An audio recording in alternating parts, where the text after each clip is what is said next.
Miguel is 73 years old. He had a difficult life as a child, but he managed to go to school, learn many things from his parents and grandparents. He met a wonderful woman,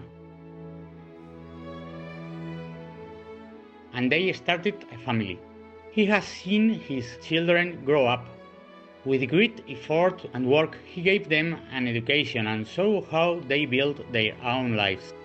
It is true that he has enjoyed his life a lot, although he also cried when he saw some of his beloved ones leave. And without realizing it, his first 65 years passed and he stopped working.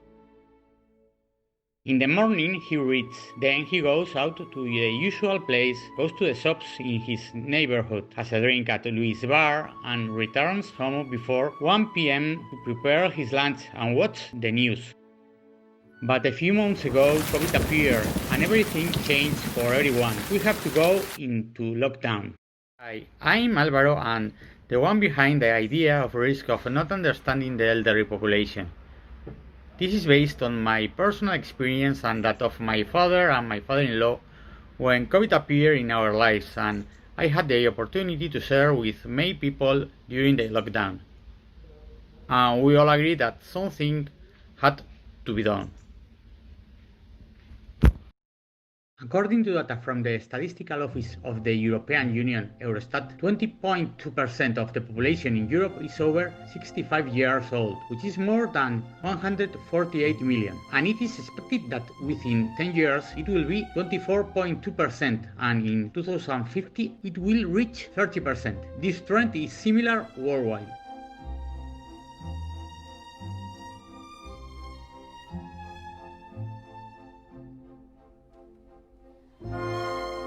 It is key to know the needs and problems of elderly population and to be aware of their behavior as it affects to the financial system. This knowledge is important for all of us, including banks.